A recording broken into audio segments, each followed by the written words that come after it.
Round 2 of Sports Talk up next with your hosts Phil Kornbluth, Will Pelagic, and the Professor Tom Hayes. Don't leave us hanging. Join the show.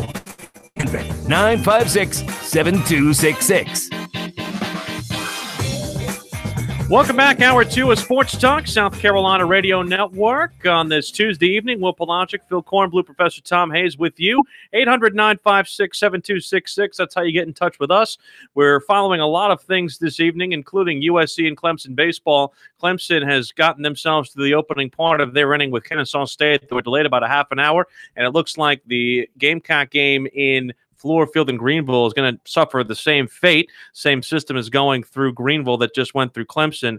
They're looking at about a 7:15, 7:30 start there at Fluor Field between the Paladins and the Gamecocks.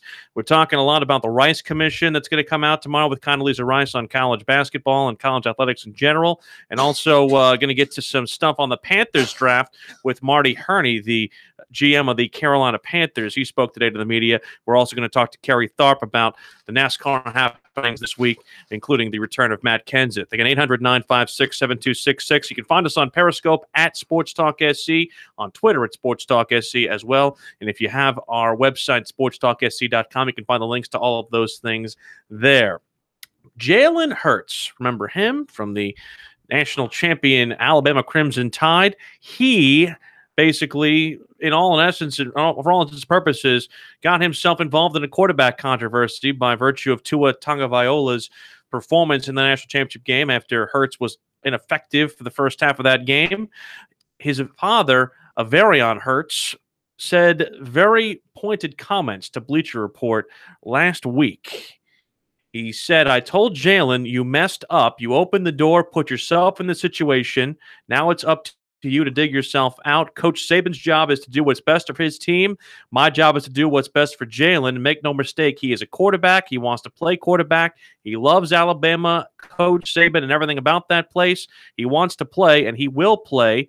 And, of course, if it's not at Alabama," he said this to Bleacher Report, "he'd be one of the biggest free agents in college football history." So he is not backing down on his desire to play quarterback and his desire to do it at anywhere, even if it's not Alabama. Yeah, that's going to be something to watch here going into the season. One thing Nick Saban does not like is controversy among his players, and especially when it comes to the quarterback position. I mean, he likes things to be set, rock solid. You know who it's going to be. But, I mean, look, if you have to go with the young guy, Clemson, if you have to go with the young guy to of course, Alabama's already a championship team, but to keep you at that level, if this guy had had a much better spring than Hurts did, Saban's going to play the best guy.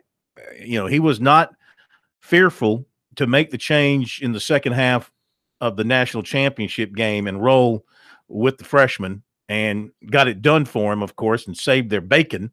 And they came out and won the national championship. This is a keep an eye on this. These hot shot quarterbacks coming out of high school, ready to play. They're more ready to play than ever before because of their training, because of the style of football they're stepping into with the spread, the 7-on-7 leagues, preparing them more and more for the next level. And they're not very patient either. The kids of today, as you know, used to be when you were a quarterback and you signed with a big-time program, you knew you weren't going to play for a couple of years. Yeah.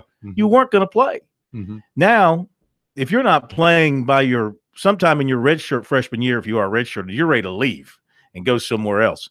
There is no patience, and there's no patience with the older quarterback, with the fan base, even a great older quarterback with the young hotshot waiting in the wings. That's what Kelly Bryant is facing at Clemson. There's no patience with a lot of Clemson fans. Not going to say the majority, not going to say the minority, but there's a loud, vocal part of them. They're ready for Trevor Lawrence to step in, regardless of what Kelly Bryant did for them last year. Yeah, I'm going to go with some coaches, and this is at the pro level, but it can be you can take this and use it at the college level. I'll never forget on a Thanksgiving night, Staubach is hurt. Here comes Clint Longley, and everybody suddenly anointed him a bust. Scott Mitchell, Miami tried him out for 2 or 3 games. Woo, he looked like a world beater. We found a sucker to sign him. Detroit. Yeah. And then, of course, he was a bust. Now, the quarterback, I'll call him Tua. Yeah. He showed us what? A quarter and a half or a quarter?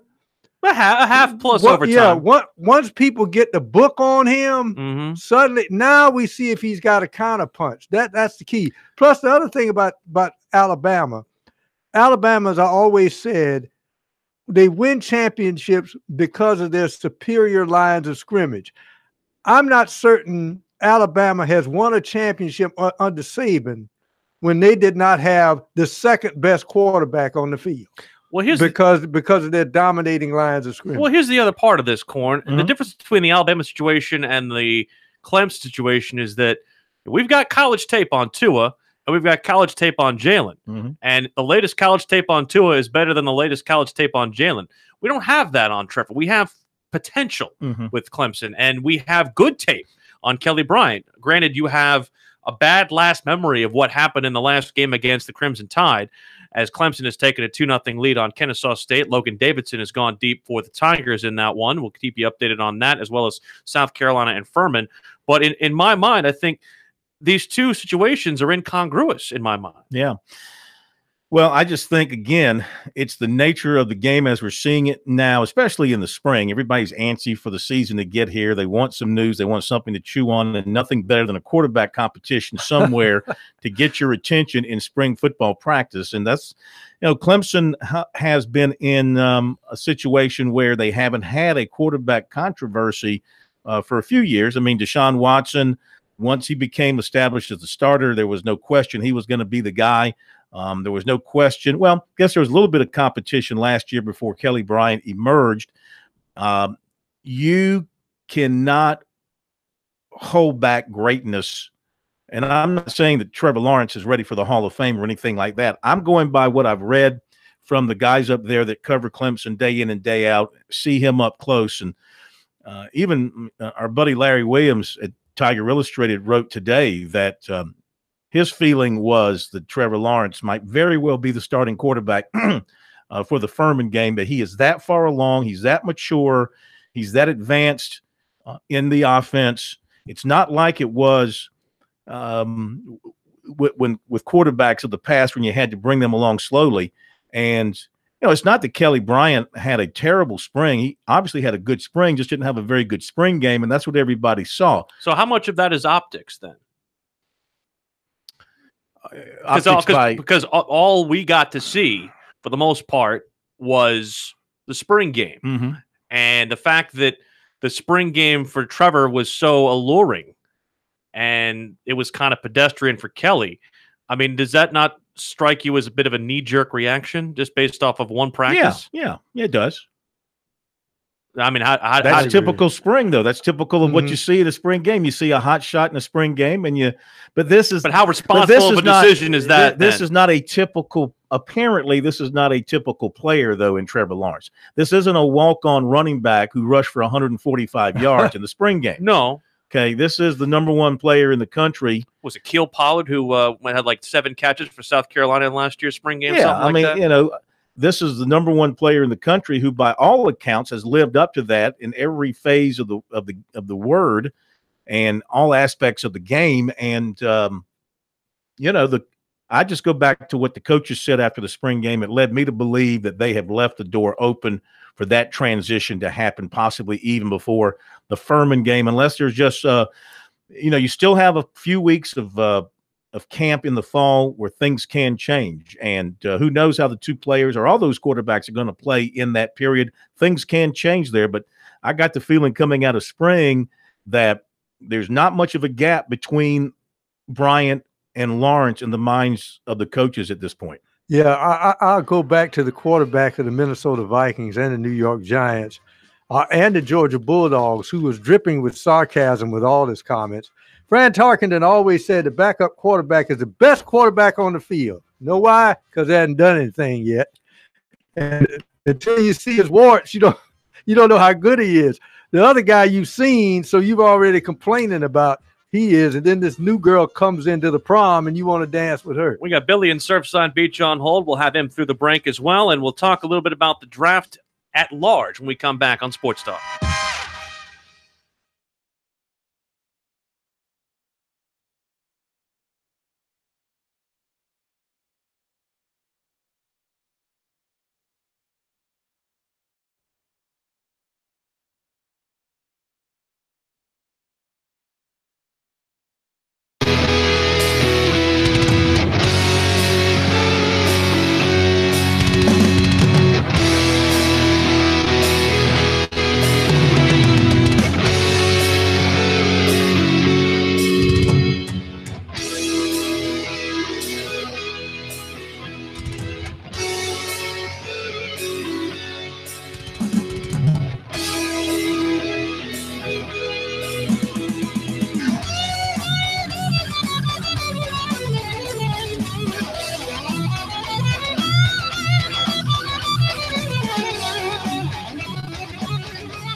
This is the place to talk Tigers, Gamecocks, and more. Sports talk across the state on the South Carolina Radio Network.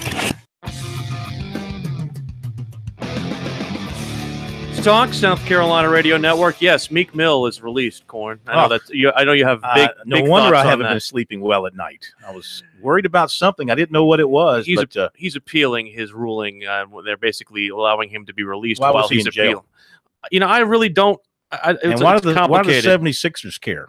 Well, he's big in the Philadelphia rap community, and he'd gained some support in the sports world. Has Don Staley ever tweeted about him or tweeted to him? It was a controversial incarceration, basically for a violation of probation. He had a 2 to 4 year sentence, basically for violating that probation. So, plans to be at tonight's game, apparently. They're trying to get him in, possibly there as he goes through his processing. You had a quick Georgia football note you wanted to pass. Yeah. Reserve offensive lineman. He started one game last year, played in 6. Pat Allen is leaving the Georgia program to transfer somewhere else. So that's a player down at Georgia. Well, they oversigned in the spring, so you might as well. I'm sorry. I'm sorry. I have gotten a tad salty about Georgia since I've been here. I don't know what it is. I feel about Georgia the way you feel about North Carolina. I just have a little thing. I got a little stick in my, what about Georgia. Well, you probably should. You probably should. It's not good. Clemson's still batting in the bottom of the first inning right now. They lead 2-0 on the Logan Davidson home run. They have the bases loaded, only 1 out as they try to beat Kennesaw State. Yeah, and Florida State's losing to Stetson 4-1. Mm-hmm. Alabama's beating Troy 3-0. And we told you about Georgia Southern beating Charleston 5-4. And no Coastal and North Carolina tonight. They had their game canceled. They're looking to try and find a common makeup date there, but they're also going to play later on this season. Got 3 good rivalry games tonight. Georgia Tech. Are they playing that at the Braves Stadium? It might be. Yeah. Is that the game? Mississippi State's playing Ole Miss tonight.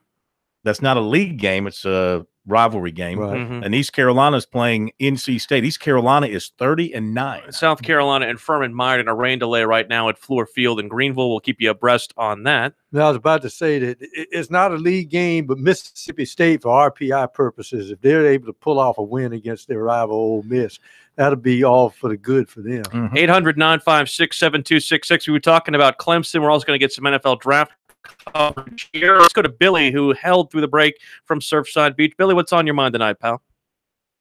Hey, man, what's up, fellas? How are you? Oh, I'm doing well. Hey, Phil, did you get that message, by the way, that I sent you on social media? Which message was that? There was drop dead. I don't know. I don't know. Go to hell. I'm sorry. Which one was it, Billy?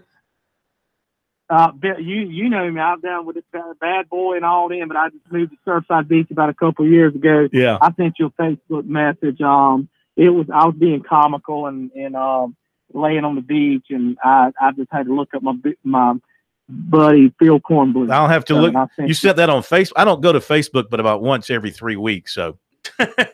Seriously. If you go to Messenger, Phil, it's pretty comical, but you'll kind of raise your eyebrows. But hey, I got something on Clemson football. You're not you didn't send me a picture of you in a state of undress, did you? Or on the Speedo beach? or anything like that. No, I don't do the homo thing. No, I don't do that kind of thing. No, it's pretty comical. I'll let you. It went through. I'll let you. I'll look it up. I think a lot of you feel. What else is on your mind, Billy? All right, hey man. I was just coming from the Clemson spring football, and I would like your Will and Phil and Professor's opinion on this.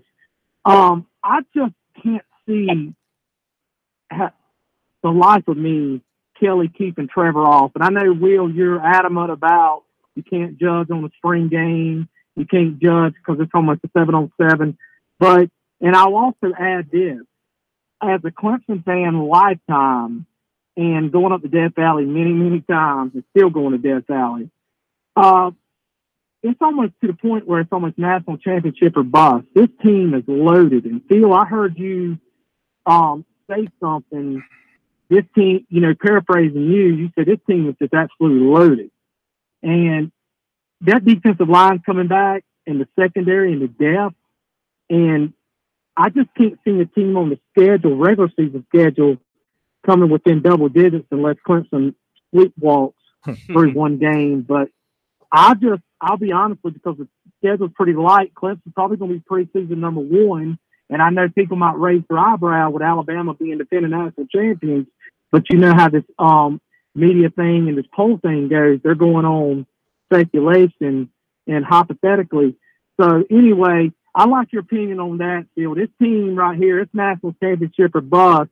And I think Trevor Lawrence will be the guy, because it's wide receiver you for a reason. They want to get the football. They want to get the football downfield. I think I'm going to hang up and listen to the comments. All right, thank you, Billy. Yeah, I think Clemson's just at that point where if you don't, I don't want to say win the national championship, but if you don't make the playoffs, it's definitely a disappointing season now for Clemson at their level. Given what they have to go through in a conference schedule, if they don't make the playoffs, Yeah. it's nothing but their own fault. And then as far as, win the national championship, yeah, I mean, a national championship should never be expected.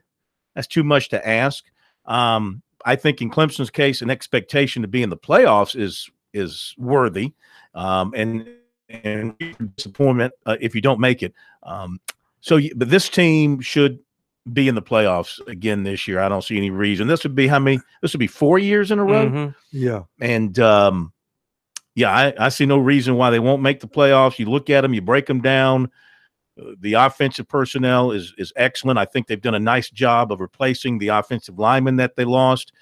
The tight end question was not really, in terms of a down the field threat, was not really answered last year. We'll see if they answer it this year, but they've got enough at wide receiver to offset that.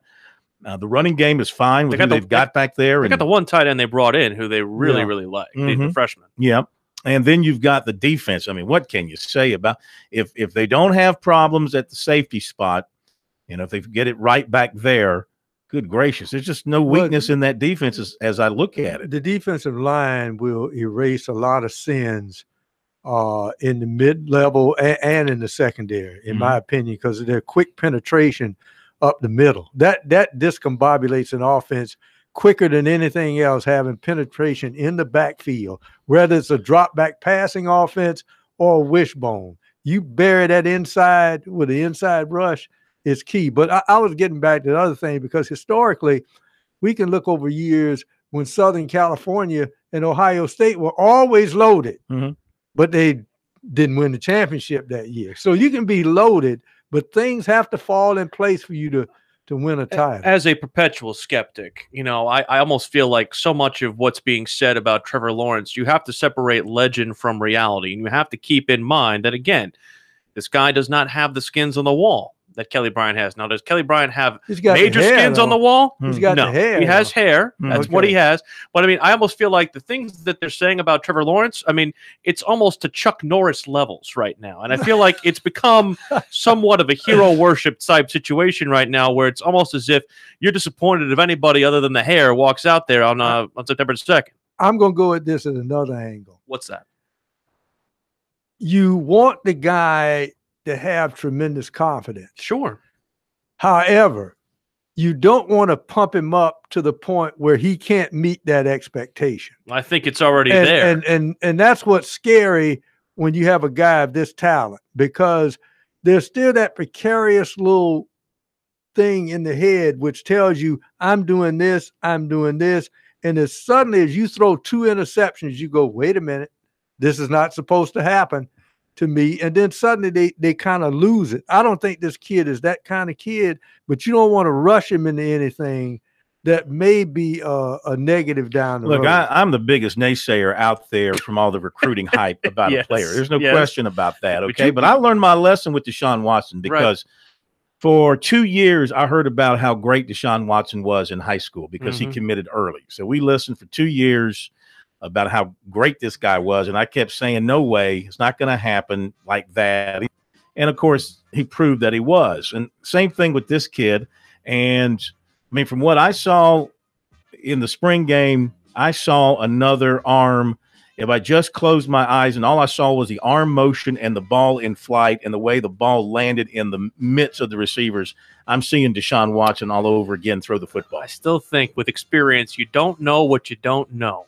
And that will be certainly tested when he comes in. We'll talk NASCAR next with Kerry Thorpe.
These guys, they never sleep. Check them out on the web at SportsTalkSC.com. Now, more of Sports Talk on the South Carolina Radio Network. Back on Sports Talk, South Carolina Radio Network. Clemson plating 4 in their half of the opening inning. They lead Kennesaw State by a score of 4-0.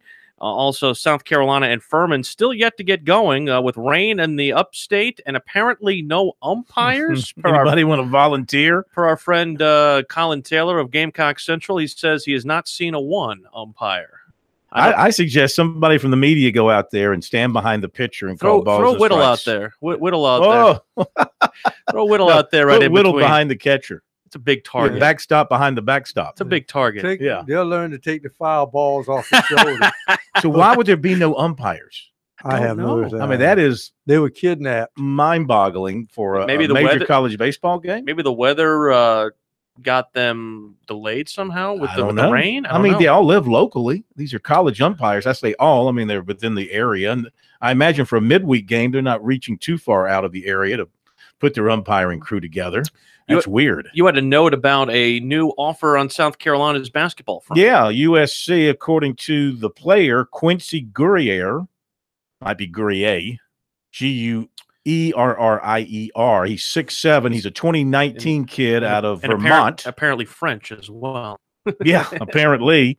Anyway, USC offered it. Look at the schools that offered today. It's like he was unveiled today. Georgetown, Xavier, Texas. These are all offers he's reporting. Providence, the Gamecocks.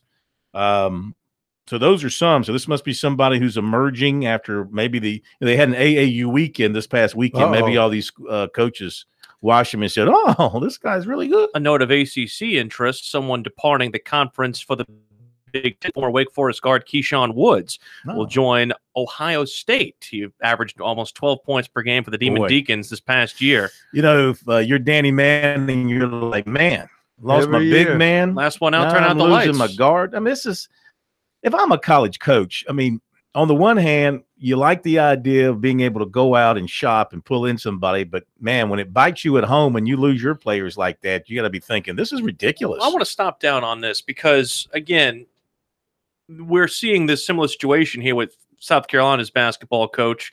They're looking at, again, anywhere from 5 to 7 departures of guys who were not even graduates. And a lot of it is because the players aren't up to snuff. There are other circumstances involved. But, how do you rebuild a roster when you have 7 guys and maybe even, if both those guys leave, you have 9 guys if you count the 2 guys who left via graduation? How do you rebuild a roster overnight like that? It's impossible. And, I mean, look, you're South Carolina. It's not like you're getting the cream of the crop, especially here. You're trying to fill up the 2018 class. He's going to have to rely on junior college players and some grad transfers to fill out the roster to have a respectable bench. Now, he'll, as we've noted before, if Silva comes back and if Bowen comes back / gets eligible and can play, they'll have a pretty decent nucleus because you'll have a third-year player in Kotzer. You'll have a second-year player with a lot of experience in Hasse. Now you're going to have to rely on young guys to be your point guard. Again, the point guard situation is going to be in flux. But Moss, he comes pretty highly acclaimed, played for a high-level prep school against good competition. Kuznar's going to have to handle the load of that as well a little bit. Yeah, I imagine so. Those guys are going to have to play early. That's probably one of the reasons why they signed with South Carolina, because they knew they were going to have to play early. How do you rebuild the roster with 7 guys leaving like that? It's weird how rosters are built, because when Billy Donovan went to started building his program, that got I got caught in the air of Eddie Fogler, how quickly he started quoting all these kids and going on European junkets and all this stuff. And I thought when that group graduated, that was it. I didn't know these young people were walking in like Joakim Noah and Al Horford and everything. And then everybody said, well, wait a minute, this team may be better than what he had the last time. So you never know. Sometimes you catch lightning in a bottle. Sometimes you don't. Yep. It's obvious that, where they're sitting right now is a very difficult situation. But, when we come back and look at that, maybe we were looking at something different by the end of this signing period. It is Sports Talk South Carolina Radio Network. It's time to welcome in the president of Darlington Raceway, KT. our pal Carrie Tharp. And Corn, a lot of stuff going on in NASCAR, but probably the biggest surprise is the return of somebody to Roush Fenway. Yeah, the old man, Matt Kenseth, KT, getting back in the car once again. Good to have you with us, first of all. Well, I'm sorry I'm a little tardy here tonight, Phil. I was trying to make Darlington Raceway a better place, but it is. That is a big story. Matt Kenseth coming back over to Roush Fenway, and I'm excited about it. I tell you, I think Matt Kenseth is a future Hall of Famer. I mean, he's won a championship, won a lot of races, and I think he's going to be a shot in the arm for that organization. Yeah, how much do you think he's going to drive the number 6, kind of splitting duties with Trevor Bayne? You got any idea how much they're going to use him? Well, they say splitting duties, but I would suspect he's probably going to be in the car maybe more than Trevor Bayne. That team has been struggling a little bit here this year, and they're going to start him out, I think, at Kansas, and that's a 1.5 mile racetrack, and that's right in Matt Kenseth's wheelhouse. And so, I think we'll start out saying they're going to split it up, but I wouldn't be surprised if we see Matt Kenseth in that car for the majority of the time. All right. What about the streak that Busch is on right now? Kyle Busch, he's just we've had an interesting season of twin domination so far. First it was Harvick, right, and now it's Busch. And these guys look like between the two of them, they're just going to dice it up and share everything for the entire season. Well, they really do. You had Harvick winning 3 in a row early in the year, and you have Kyle Busch on a 3-race win streak. So, but when you look at it, those are 2 of the top drivers in the sport, no doubt about it. They're on top of their game right now, and so a guy like Truex is going to get hot. Is Jimmy Johnson going to get hot? Who knows? We'll see if that's going to happen. But Kyle Larson certainly is capable, and we're going to a restrictor plate race here this weekend at Talladega. So, really, kind of Katie bar the door. Anybody could win this weekend, but you're exactly right. It's been Kyle Busch and Kevin Harvick right now that's been dominating the win. Yeah, KT, how does the dynamic change now? We've been doing these 1.5 miles and these short tracks and seen a lot of the similar tracks, and now we go to Talladega this week, and you kind of throw out everything that you have with your information and turn it into a much different scenario. It really does, and yet there's certain drivers that excel at the restrictor plate tracks. You look at a guy like Brad Keselowski. You look at a guy like Jimmy Johnson. He's very strong there. Joey Logano's been good on the restrictor plate tracks. Denny Hamlin. So it could be one, I think, of 15 drivers or so this week. Ricky Stenhouse Jr. certainly last year won at Talladega. Then won at Daytona in the summertime. So he certainly has to be looked at. So the thing that's interesting about these restrictor plate tracks is sometimes you get a driver that just comes out of nowhere. I mean, David Reagan has won restrictor plate races before. So it's very, very exciting to see who's going to be the next guy to win that race. And certainly Talladega lends itself to maybe being a surprise winner. Yeah. It's also the time of year when we start seeing Talladega Nights being played on television quite a bit. So I'm looking forward to that. I'm still waiting for my royalty check on that, Phil. If you fast forward about 3/4 of the way through that race, I'll be in there for about 45 seconds. I see you standing back there. I'm looking over there. I never met a camera I didn't like. Well, did you receive an Oscar nomination for that appearance? No, but I think that I was maybe going to try to get Best Supporting Actor, but I think I got nudged out maybe that year by Richard Gere. If you ain't first, you're last. Is that how that works? What's that? Yeah, that's right.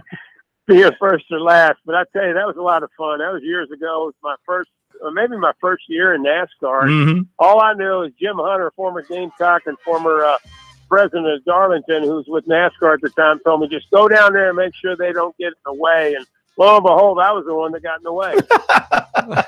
All right, we'll let you run. We appreciate you jumping on board with us tonight. We'll catch you next week after Talladega.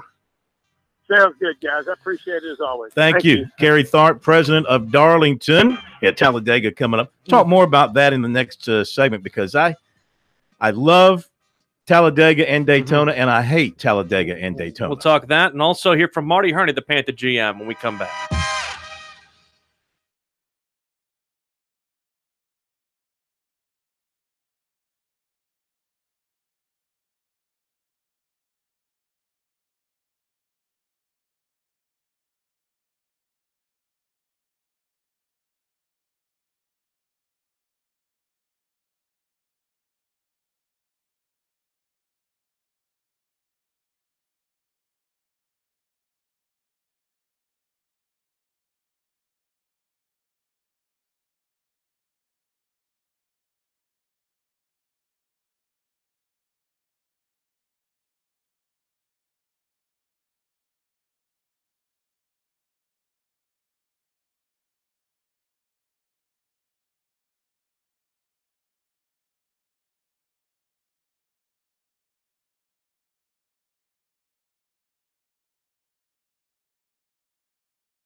Now back to Sports Talk, South Carolina's most listened to sports talk show for more than 30 years. Still awaiting the start in Greenville. Don't know if they have umpires or clear skies or what going on at Fluor Field. It seems like a fiasco going on up there, but we'll keep you abreast about it on our Twitter at SportsTalkSC. Clemson still leading 4-0 on Kennesaw State. They are in the third. You had some comments about loving and hating Talladega. Yeah, I mean, you love the excitement of it most of the time. I don't like the racing on the edge component of life and death at Talladega and Daytona. Those are the two tracks really that you think about where something terrible could happen. And all that stuff. Yeah, and then I don't like it when they get strung out in their nose to tail and they got this long line of cars, single file racing that happens. I don't like what I really don't like. Yeah. What I really don't like is the inevitable. I mean, they'll go 497 miles of clean racing, and then they'll have 5 wrecks in the last 3. Well, it'll carry over to overtime. They'll restart and they'll wreck. They'll restart, and that's because with the restrictor plate on those restarts, they can't get up to speed for a full lap, and then they're all running the same speed, and they're all trying to move into the same piece of cement that they can grab, and then they end up hitting each other and causing another wreck. And you have 2 or 3 overtime periods to, and it's like those 2 races are the ones with the weakest drivers, the poorest drivers. Those who will never win anywhere else will have a chance to win. You'll have several wrecks, or you can have one wreck that wipes out 10 cars. Well, that's the thing I've told you is my biggest frustration with NASCAR is that I feel like so many of these races, it's not just the restrictor plate races, all your work, all your headway that you make throughout the day is wiped out because of the fact that you have a late wreck and it turns into a green-white checkered and all that rewarding work. And I know that they want to finish under green, and we've talked about this before on the air, but I just feel like so much of that, they try to manufacture this clean finish, and to me, it almost devalues the whole rest of the race. I like Monty Dutton talking about the phantom debris on the track, especially where the cameras can't show that part of down the lower part of the turn. Exactly. Let me update some baseball. Mercer is leading Florida in the 5th, 5-4. That's top-ranked Florida, people. Oof. Yeah. And Florida State's losing to Stetson 5-3. Stetson's the home team, and they're batting in the bottom of the 8th, so they've only got to go out and survive the 9th. Alabama's beating Troy 4-1. NC State and East Carolina was canceled. Well, Will, you and I were talking about Florida dropped the game to Jacksonville last week. Yes. Although Jacksonville is projected to be in the tournament. Yeah. That's not necessarily one that you would be ashamed of on the level of, say, South Carolina's loss to Presbyterian last week. But again, they're dealing with such different situations with those two. Again, we'll keep you updated on what's going on with Clemson and South Carolina. Also, Coastal and North Carolina had their game postponed or at least canceled with no makeup date yet in sight. Earlier today, it was Georgia Southern defeating College of Charleston, beg your pardon, with that game 5-4, 6th straight loss for Chad Holbrook's Cougars. Earlier today, Marty Herney, Carolina Panther GM, spoke to the media. The Panthers pick at number 24 in the NFL draft coming up on Thursday, at least the first round coming up on Thursday. Here's a little bit of what he had to say earlier today. I think hopefully it's sort of the same mindset that we've used the entire offseason. And I think that we've done well in free agency by being very thorough, which we always are, but probably patience is the key word, being patient. We let free agency come to us. I think starting Thursday night, I think that we are extremely well prepared. We've covered all scenarios, and now you just let the board come to you, and you don't fall in love with a player. You don't overreact. You just try to do what you think is best. And that's not to say, listen, every draft has a different character to it. So we could trade back up, we could trade back, but I think it's in the decision-making process. You've covered all your bases. Now don't get caught up in the moment. Just be patient and let the board come to you. And I think we did that in free agency, and I think it worked out well for us. They always draft, for best player available, but what would you say are some of the needs that you guys have at this point in the season? Well, I think we're in a little bit of a unique position because especially in the early rounds outside of quarterback, I think we could bring a player in if we think he'll have an impact at pretty much any other position except for quarterback. And that's basically because I think with free agency and what we've done, we feel like we've got some depth at all the positions. But, the draft is about, especially the first couple rounds, the draft's about hopefully trying to target future impact players, guys who can come in and make an impact for 4 or 5 plus years. So I think that, and I think Ron agrees, I mean, we feel like we're in that position where there's not 1 or 2 position groups that we say, listen, we got to go in and get a guy to help here, because we did fill some of those holes, at least for competition-wise, in free agents. When you look at this board, do you see a particular position or side of the ball that's stronger, than others? Like, where is the strength in this draft? You keep hearing people say that they think other than the quarterbacks, the top part's going to be defense. I'm not sure of that. I think that it's kind of a different draft where, other than you say, okay, the quarterbacks, there's going to be a lot go high. I don't know whether there's one position you say, okay, that's the strongest position. Now, all those positions have strength in groups, and that's basically the key to how you draft. We do our board vertically, and then we do it horizontally. And as you go across, there are pods of players in each group, in each round, that you hope are there, or at least, several of them are there so you can decide. And I think that in this draft, every position's got sort of an area where it might be a little stronger than others. So it'll be interesting to see how it plays out. That's Marty Herney, the Panther GM. They did address some needs, as he mentioned, in free agency. What do you think is their greatest need right now as they look at number 24 on Thursday? Well, I never claim to be an NFL draft guy or expert. I just, read what I can. And from what I've read, it sounds like offensive line for the Panthers, maybe offensive guard. So I don't know for sure, but that's some of what I have read.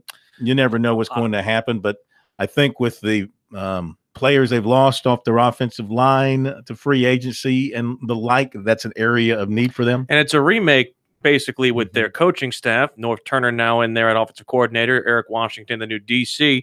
I'm still angry for them that they really didn't address the Kelvin Benjamin departure. And I know that his impact on the team might have been overstated. And I know they brought in Torrey Smith in the offseason. They brought Demir Bird back. Of course, very much local favorite here. But I still think they're in need of another playmaker somehow. Well, some people have them, if he drops that far, Calvin Ridley of Alabama, if he drops that far.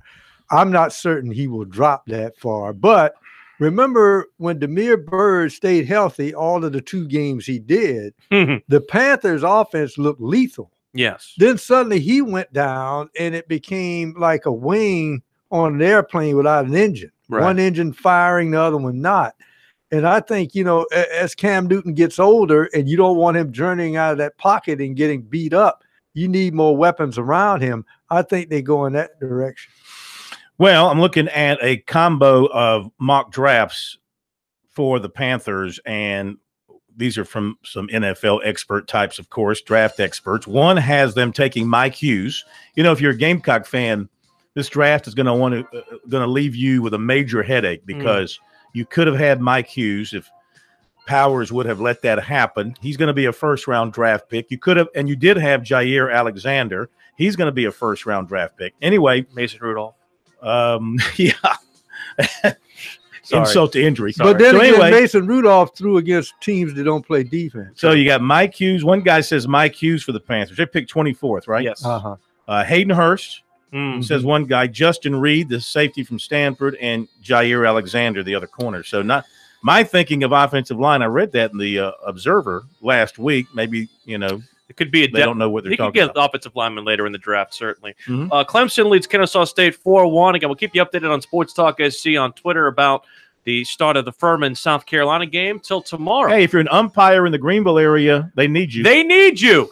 Talk tomorrow. Sports Talk. Will Coleman, the pro. Peace.